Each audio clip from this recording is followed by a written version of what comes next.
Come on up and tell us about Origen and the atrocities at Alexandria. Well, that title is a little bit misleading because it doesn't really talk much about the atrocities at Alexandria. I don't know why Eusebius wrote it that way. But, Well, you know, it's a page turner that way. Sells the book. well, just to be clear, everything is taken from exactly what Eusebius wrote. Okay. And see, unfortunately, Eusebius did follow the typical train of post-Hellenic historians, and that was he chronicled stuff. That is, he just sort of vaguely stated things and left you to fill in the blanks. But from what he wrote, it is believed that Origen was born sometime about 184 AD in Alexandria, Egypt, which was during the reign of Septimus Severus. And he studied, well, he was born to a Christian family, and so he studied scripture intensely from an early age and became almost obsessed with the concept of martyrdom. His father was later imprisoned and executed for Christian practices. That was one of the things that sort of cemented Origen's passionate ideals about martyrdom. And not long after that, his family's home was seized by the city government, but they were essentially adopted by a wealthy lady who kept them safe. That didn't stop him from delving more into Christian scripture, and so he became the head of a school in Alexandria just when he was only 18 years old. And the book claims that he converted Plutarch, of all people. I found that to be very interesting. I didn't even know Plutarch was a Christian. But other than that, because he had such a, passion for martyrdom, Origen constantly worked to save the lives of Christian martyrs during their trials. He even going so far as to comfort them all the way up to the moment of their execution. And Eusebius lists multiple students who were killed multiple students of Origen who were killed for their faith, which includes Plutarch, two guys named Serenus, somebody named Heraclides, sounds German. Wait, no, not German, Greek, dang it. Someone whose name was literally Hero. I doubt it was pronounced that way, but that's how it's spelled. And a young woman named Herius. And for some reason, Eusebius also goes into great detail of the bishops that Origen served under. I don't really get why this was so important, maybe it was just for time frame, but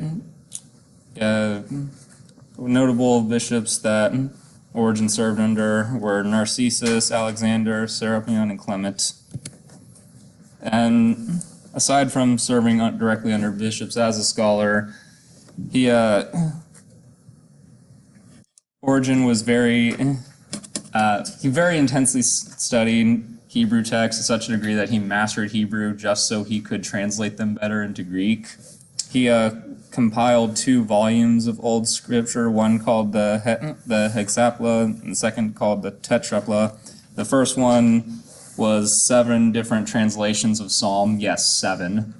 And then the second one was the Septuagint books, plus the Psalm translations of a couple of other previous scholars who had translated the Psalms. And it's said that he received one translation of Psalms by a scholar named Symmachus, who followed the Ebonite heresy, which was one of those early heresies that believed that Jesus was only a man and nothing more. And he did not. There's no indication that Origen himself believed in this heresy at all, though he says that he got it from a friend who apparently knew Symmachus, who then gave the translation to him. But I guess Origen thought the translation was good enough so that he should publish it.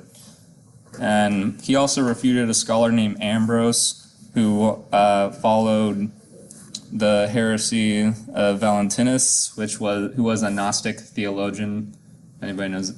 And aside from getting heavy into heresies, Origen also heavily educated himself in all the Hellenic maths and philosophies as tools for studying scripture. He really went full in learning about the works of Aristotle and Plato, and he became so well versed in these Hellenic philosophies and sciences that Greek philosophers in Alexandria or even in other provinces around the empire began to pay attention to his teachings, including his theology. So his great enthusiasm for their studies really paid off for him. He became well known over the decades by Greek philosophers who mentioned him frequently in their writings. Some even submitted their own works to him for his critique. However, Eusebius names one notable philosopher named Porphyry, who repeatedly slandered Origen for practicing Christian faith, which was, very much illegal in the early days, in those days, the Roman Empire. He was also ordained a presbyter of Caesarea in Judea, which for some reason made Origen a figure of controversy in Judea. Eusebius does not specify why that made him controversial, but he just says that it did for some reason. I don't know, maybe it's because he was probably Hellenic. Eusebius was the bishop in Caesarea. I don't know, maybe it's because he wasn't a Jew, I don't know. I would also like to point out that we have no idea what Origen's nationality or ethnic identity was. He was probably Hellenic, probably Coptic, maybe both. It's not known. He was from Egypt, that's about all we know. And he also, continuing on with all his scholarship, yes, this chapter gets heavy into his scholarship, he also wrote a lot of commentaries about the books of all of the Bibles. He made a list of the 25 canonical books that were written in Hebrew, and you can see them there. I'm not going to bore you with all the details of that. And he also asserts that there are only 4 Gospels, which are the Gospels of Matthew, Mark, Luke, and John. He's basically saying that there is no other Gospel. That Gospel of Thomas is fake. It's fake news. And now this is where... CNN. Yes. Yep.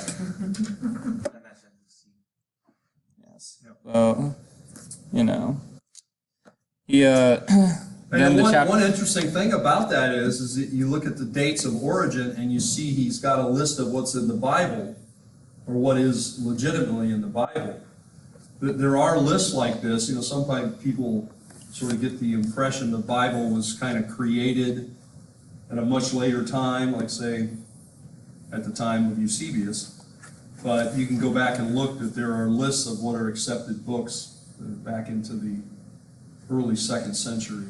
These are the books that are accepted. Yeah, as I just pointed out, Origen spent a lot of work disproving the pagan news network. But but Eusebius also goes into detail about the persecution that the Church of Alexandria experienced under different emperors. During the reign of he first mentions the reign of Maximus Thrax, who reigned from 235 to 238. A very short reign, but he ordered the executions of church leaders just for preaching the gospel. And Origen references these in his commentary of the book of John. And he even wrote it also inspired him to write a treatise called On Martyrdom. But later on, after Thrax died, he was succeeded by Marcus Julius Philippus, who was also known as Philip the Arab, who stopped church persecutions because he just didn't think they were just enough. It was rumored that he was a Christian himself, but he never publicly acknowledged it, and there really is no way to confirm whether he really was a Christian or not, or whether he was just empathetic to their plight. But unfortunately, things just got bad after Philip the Arab because he was succeeded by Decius. That was just his only name. I find it weird how Roman rulers had very long, complicated names, but Decius is just known as Decius. Yeah. I don't know what the deal with that is. That was kind of Greek-like.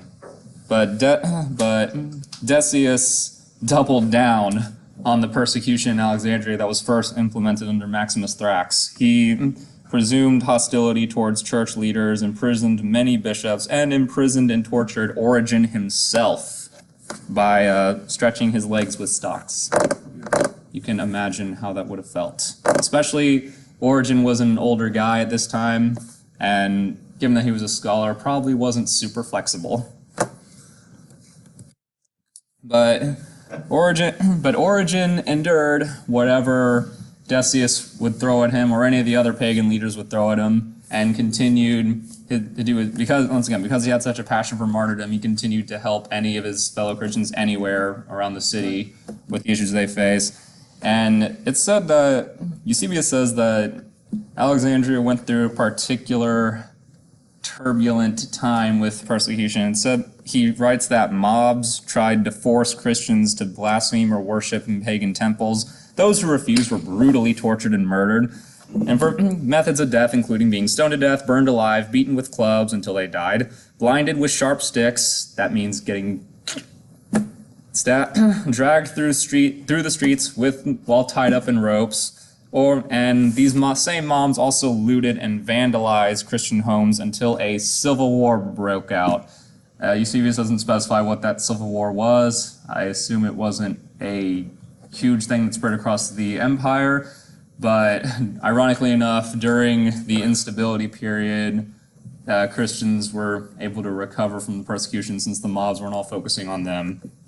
But not long afterward, Eusebius writes that an imperial edict that presumably came from Decius forced Christians to identify themselves, and thus many Christians became tried for their faith. Many, of course, were murdered. Others were sold into slavery. You're saying they were self-identified? It was sort of... I'm just joking. What? Well, you self-identify, so that means you say whatever it is you say you are. It was sort of like a sense that it was kind of like how the Nazi Party forced Jews to identify themselves. It is. Yeah, Decius had an empire-wide persecution. But ironically enough, there were church leaders or just regular Christians who escaped into the wilderness and hid and were never found. They had hardcore survival skills, and like apparently they're so hardcore, no army units could find them. They were just that hardcore special forces. So the wilderness was their element. I guess so. But although Eusebius does write that things turned up for the church in Alexandria in a way, because after the reign of Decius, many sympathetic Alexandrians converted to Christianity after the purges, but this also caused resentment from the same Christians who had endured it, because their train of thought was, hold on, you saw this all happen, you witnessed this happen to us, and it's only now that you decide to join the faith after the purges happened and after so many of our friends just got tortured and murdered. And so that was a bitter sore spot that lasted in the Church of Alexandria, presumably for a while, so much so that Origen wrote a letter to the Bishop of Antioch asking for advice. And that is the Eusebius book, and the chapter itself continues on with a few other things, but they're not really that important, so that's where I'll end it. All right. Thank you. Any questions there? Okay. Didn't expect nothing. Okay, you got a question? Whenever they ran into the wilderness, would they a lot of times, build their own homes or something like that? I don't know. Eusebius doesn't say nothing. He just says he just mentions he just names several church leaders or just normal Christians and their families who just ran off and escaped, and then just survived in the wilderness as long as they needed to not be caught. How far was that usually from a Roman city? I don't know. He doesn't say these things. Like I said, Eusebius is a chronicler. He vaguely states, and since some of you don't know what chronicling means, that just means you vaguely state something, and then the audience left to fill in the blanks. You ever read the Book of Chronicles in the Bible? Those books are perfect examples because they vaguely state things, but don't give you any dates, don't fill in any details. You're just like, wait, what? Anyway, but happy weren't even paying attention, so whatever. Okay, Origen. There are some. Let me just say a couple things, then we'll move on. One thing I would say about Origen is there is an interesting story about Origen when his father dies in the persecution. Origen was kind of a teenager at the time, and he wanted to go, when his father got, he wanted to go out and try to defend his father. He wanted to go out with his father. His mother did not want him to go. So, you know how his mother kept him from going? She hid his clothes. Since he wouldn't go outside in his, as my mother would say, his birthday suit, that's the way she spared his life, through his modesty, I guess, or whatever.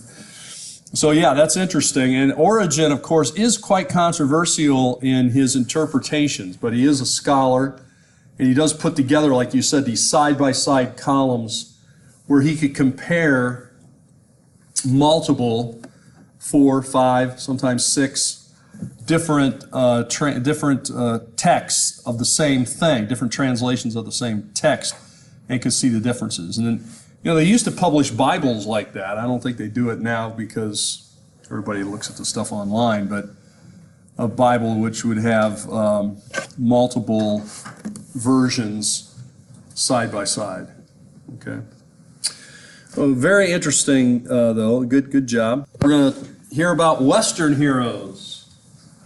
All right. So, yes, my chapter was on Western heroes. It's really a lot about martyrdom, specifically in Gaul, which would be modern-day France. And so Eusebius refers to Gaul as the stadium for the persecutions of Christians under Emperor Marcus Aurelius. So he really, at that time period, that was kind of the concentration of where most of the intense persecutions were happening. And so the main cities they were concentrated in were Lyons and Vienne. I think I pronounced that correctly. Lyon. Oh, Lyon, right. And that's recorded, basically the church in Gaul sent a letter to the church in Asia, basically explaining a lot of the persecutions that were happening, and Eusebius records that letter. One of the quotes that they wrote in that letter to the church in Asia that I thought was just really powerful, I'm just going to read it. It said, "But the grace of God rescued the weak by deploying the strong, pillars of men who drew on themselves the full attack of the enemy, and endured every punishment as they hurried to Christ, proving that the sufferings of this present time are not worthy to be compared with the glory that shall be revealed in us." And obviously you guys probably recognize that quote. They recognize that what Scripture talks about was taking place before their very eyes. And so something that was interesting is in Gaul, they were actually accusing Christians of a lot of really bad things in order to get the crowds against them. So they accused them of being a cult which ate children, and then they accused them of insulting the local gods. And so they would just kind of stir up the crowds, spread all these lies and rumors to try to turn the people against them. Propaganda. Yeah. Fake news. Fake news. CNN. CNN. There we go.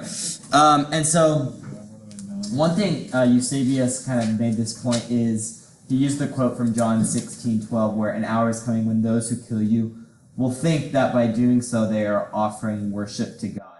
And so they kind of recognize this, that, you know, the people in Gaul, as they're persecuting the Christians, in their mind, they're defending their local gods, because the Christians, by claiming that Jesus alone is Lord or God, it's insulting to them. So the martyrs, when they were basically asked if, you know, they were given an option to recant their faith and not receive persecution, and they would boldly declare, "I am a Christian."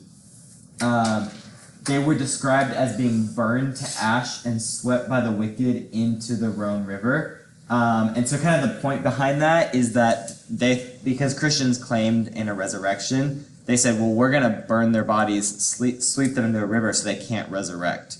So it's kind of interesting to think of, they almost like took their words for it from a sense. It's like they were almost affirming that maybe there's a hope of resurrection by doing that. But as you can see... Well, it's a way, you know, if you know somebody's beliefs and then you do something that you know will... Sure. It's psychological warfare. True. So, Yeah. so yeah, you think you'll be resurrected from the grave? Mm-hmm. We'll make sure you don't have a grave. Yeah. So, very intense persecution.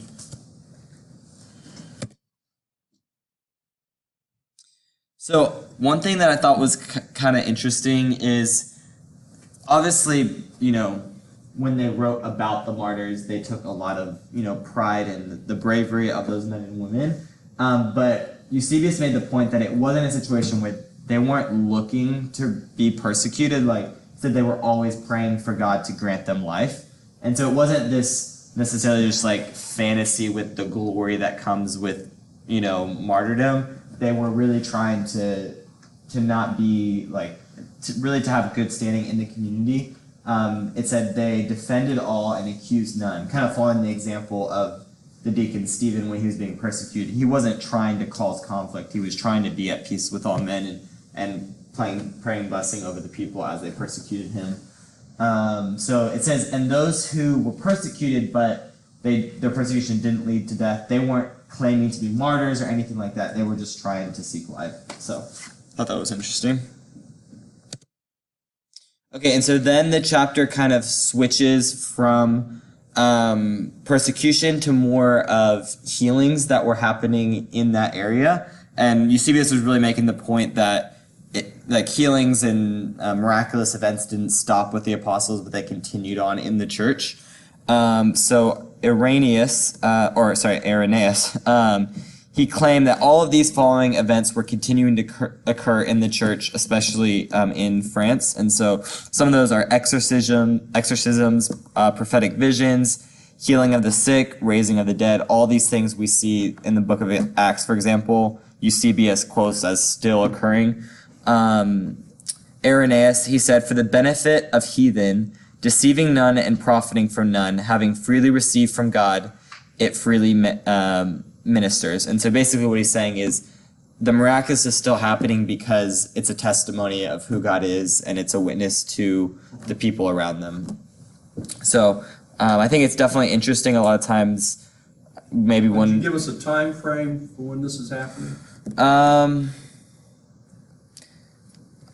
So it would be you mean Marcus Aurelius, so... Yeah, Aurelius. Okay, so that's second century. Second century. Mid-second century. Okay. 150, 160. So, and I think a lot of times when we think back to kind of maybe the church kind of after the apostles and stuff, we kind of think that it very quickly maybe moved to very organized religion and kind of the miraculous not occurring, but I was kind of surprised and, encouraged to hear that even in these days, the miraculous was still occurring. And then last, I wasn't sure exactly how this fit in, but it's talking about Pantaenus of Alexandria.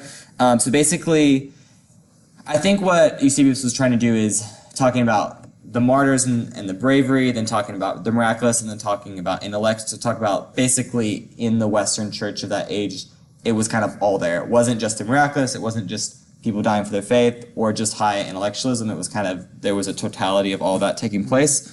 So this guy, he led a school of believers. It was probably the most distinguished with like Stoic philosophy of that day. He actually traveled all the way to India, and he found the Gospel of Matthew already there because it's recorded in church history that the Apostle Bartholomew had visited India. And then he ended his life as the head of the school at Alexandria, teaching the treasures of his divine doctrine. So basically, I think Eusebius is just making the point that in all these the heroes of the faith, then they weren't just martyrs, they weren't just intellectual people, or they weren't just people doing healings. It was kind of like all of that together. So, okay. Any questions? Is that it? Yeah. That is it. More questions? Yeah, you can leave it up there. It's all right. All right, very good. Very good. Yeah, you had this last part up here about going to India. It's interesting, one of the things you can sort of glean from Eusebius, in part, is what happens to the followers of Jesus, the disciples. And there's been a long tradition that Bartholomew went to India. And so you can meet Christians from India who trace themselves back to that. Yes? I know Thomas was there and lived there. Thomas, yes. So was Bartholomew from like a come and go, or was he there for a while? I think you know, a lot of our information is somewhat sketchy, right? It's just incidental. So we know he was there. How long did he stay? He obviously must have come back because he said, "This is what I found." You know, when I got there, oh, we already had this. So Thomas, the idea that Thomas is sort of the apostle to India, or you know, went to India. There's a long history of that, long tradition of that. So you know, it's interesting to take a look at all of the apostles and kind of see what happened to them. Obviously, some of them were martyred, but some of them went on, at least according to Eusebius, some other sources, incidentally listed them going to, like, say, Spain, going to India, going to different places to spread the gospel. But yeah, I remember being in Jerusalem, I don't know now how many years ago, and there was a whole group of pilgrims from India in this hotel. It was a hotel of the Seven Arches, which is, you know, the famous one where you look out and you can see the Dome of the Rock. You know, everybody goes there to get a photo, even if they don't stay there, right? They go to the park. But I stayed there, you know, and so it's, you know, it's not what it once was. It was once a very fancy hotel. Now it's not so much so. But I was staying there with a group of students, and there at the hotel was, I don't know how many, I'd say a couple of hundred of people from India. And so I started talking to them, and yeah, they were all Christians. And I said, well, you know, why did you come to Jerusalem? Oh, because we're here as pilgrims. We're here to see the holy places. I said, so you're Christian? Oh, yes, we're all Christians. And so it was very interesting talking to them about this. But yes, this is part of what we can sort of glean from these sources. All right? Sweet. You just scroll down. Here's our next presentation on Dionysus. All right. Yep. So, as you just stated, my chapter is on Dionysus and descent. Oh, too far. Okay, there we go. So, who was he? Well, he was known as Dionysus the Great. He first converted to Christianity after he said he received a vision from God to kind of study and try to eliminate the heresies that are going on in the church. He served as a bishop of Alexandria in his earlier years, but later on he officially became the 14th Pope of Alexandria, and he stayed in that position until he eventually died. All right, so the time period. He was born around the 3rd century AD. Especially for a Christian, this was not a good time to live in. For a number of reasons. There was constant Christian persecution. There was a lot of unrest in society, civil discord. There's also a really bad plague that swept through Alexandria at this time, which I'll touch on later. This was also towards the very end of the Roman Empire, so there wasn't very much peace or stability across the entire empire. And while he was alive, he was very active in both church and government affairs. And what Eusebius talks about mainly is a bunch of different letters that Dionysus wrote, and I'll touch on some of those. So one of the what was a prevalent issue in the church, and one of the issues that Dionysus spoke on, was baptism and the role it had at the time. And there was some controversy as to whether someone who had turned to hearsay could be rebaptized to enter the church. And the way that the old tradition worked was that if you pray enough for someone, you give them enough spiritual help, then someone who had turned to heresy, they were allowed to re-enter. And there wasn't really an idea of rebaptizing them until it was introduced around this time. And Dionysus, he wrote several letters on the subject to higher ranking officials. So what he said was, you must not, first he stated that the church should not change what they have done in the past. They shouldn't introduce this new idea. And his exact quote was, "You must not move your neighbor's boundary marker set up by former generations." which basically means don't change what already works. If it's not broke, don't fix it.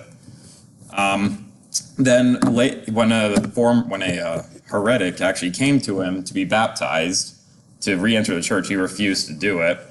And he spoke about the time when he said, he begged them to receive this pure cleansing, acceptance, and grace. This I dared not do. I could not dare to rebuild him from the beginning. So he basically straight up refused to baptize this guy because he wanted to keep it as the way that the old church had it. All right. As I mentioned earlier, there was a really bad plague in Alexandria.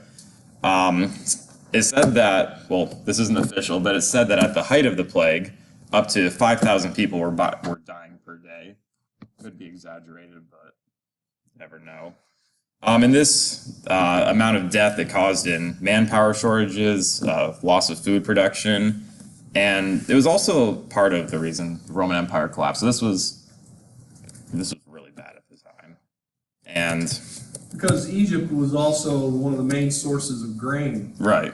And the whole empire. That's true, because like the Roman Empire got a ton of their food from Egypt. And Alexandria was obviously the biggest city in Egypt at the time.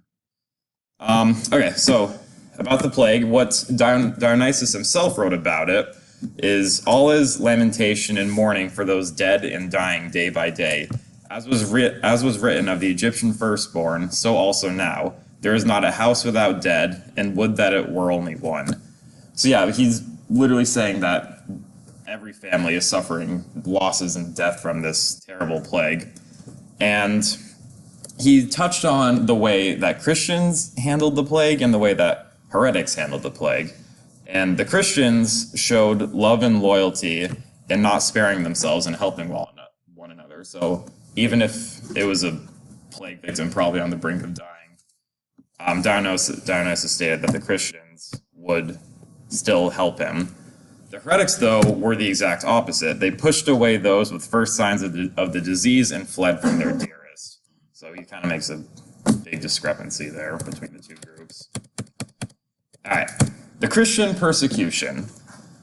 So it was both Christians and Jews, it wasn't just Christians, faced a lot of persecution at this time. It included banning until it was allowed, but before Christianity was banned, and Christians themselves were ostracized from different communities. Some more severe punishments included execution and banishment. And Dionysius and his followers were actually part of this persecution, but he obviously managed to survive it. So when Dionysius went to speak to Amelanius, he was the deputy governor of Alexandria, and he went to speak to him about what he could do about this persecution, how to end it. And this is what he told him: the opportunity of freedom, if you do what is natural and worship the gods that preserve rule and forget those that are unnatural. So basically this governor is telling him, stop worshiping your Christian God, stick to the pagan gods, and you'll be fine, you'll be allowed to stay here. Yeah. Dionysius refused, and he was therefore banished from Alexandria, but for a time. And the governor's response to this was, therefore you shall not remain in the city, but leave for a place called Sephro in Libya, a spot I selected by the command of our Augusti. So yeah, he got banished for maintaining his faith. All right, so this was probably the most well-known thing that Dionysius is known for, and it was the revelation of the book of John. So before his time, the book of John was widely interpreted as being written by John the Apostle himself, because it's literally called the book of John. But Dionysius was the first to offer a new viewpoint that the book of John was in fact written by a different John, not John the Apostle, and it was some guy in Asia Minor. And he also theorized that there were multiple authors responsible for the book. And this was a big deal at the time. It was unheard of at the time. And the interpretation actually made a lot of sense and convinced a lot of people, and a lot of theologians still use that interpretation to this day. Fake news. Fake news. Yeah, so his direct quote on this subject is that the writer was John is credible, but which John? He does not say, as in the gospel, that he was the disciple loved by the Lord, the brother of James, the eye and ear witness of the Lord. Had he wished to identify himself, he surely would have used one of these epithets. So yeah, what he's saying there is that if this really was the Apostle John, then he probably would have stated so at somewhere in his work, but he never once stated it. And yeah, this particular analysis convinced a lot of people. And yeah, that's it. Okay. Very good. Any questions? Yeah. We have one. You said how they persecuted not only Christians but also Jews as well. Was this around? Do you think this was around the time that the whole Jewish revolt broke out, and that's why they persecuted Jews as well? I think that would definitely have part of what to do with it. I mean, but part of the reason that the Jews revolted in the first place was because they were already being persecuted. I'm sure that definitely played a factor in it. Yeah, the status of the Jews, was always tenuous, but officially they were a legal religion. But then when they out and out revolted, the first Jewish revolt led to a lot of anti-Jewish thinking and action, and then of course the second Jewish revolt sealed that. Yeah, they were more and more found themselves being officially persecuted by the Romans. And then Christianity was left standing after the revolt. Right? Left standing? What was your last part you said? Yeah, Christians were left still standing. Jews weren't completely wiped out, but you know what I mean. Christians were still left standing. Yeah, well, there were still Christians and Jews. I mean, obviously both survived. Christianity was rising at the time while Judaism was falling, right? Yeah, I mean, certainly Christianity is on the rise.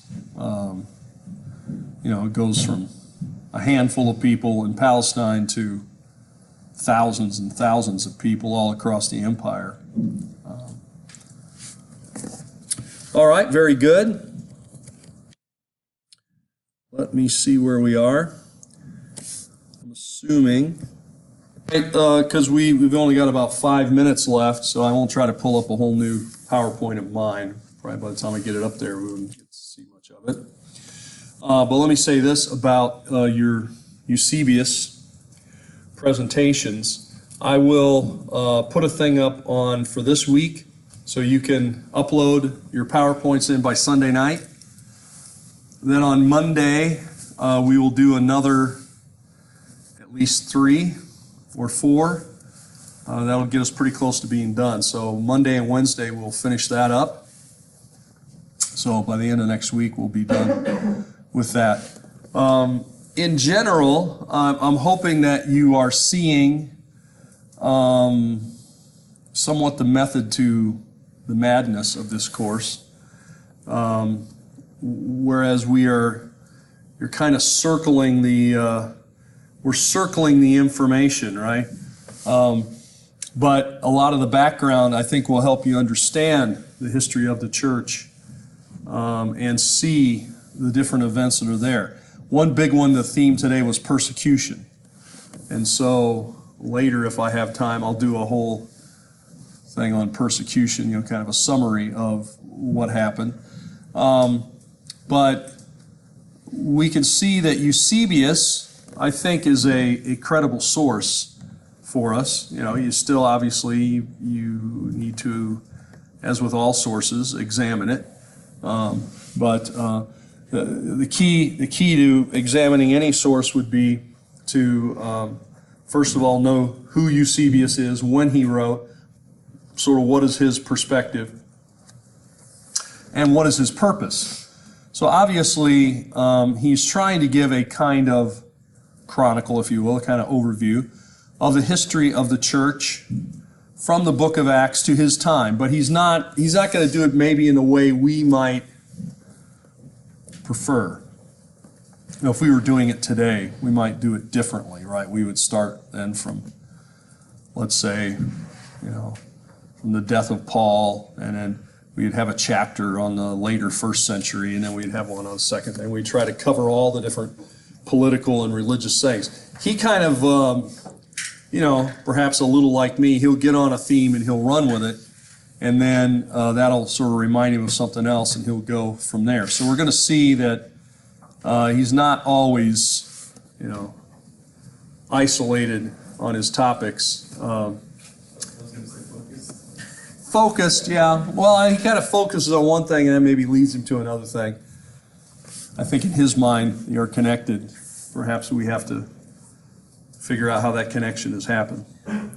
All right, so we'll take it from there, and I'll put the thing up today, and you can start uploading your PowerPoints, and we will finish them up next week.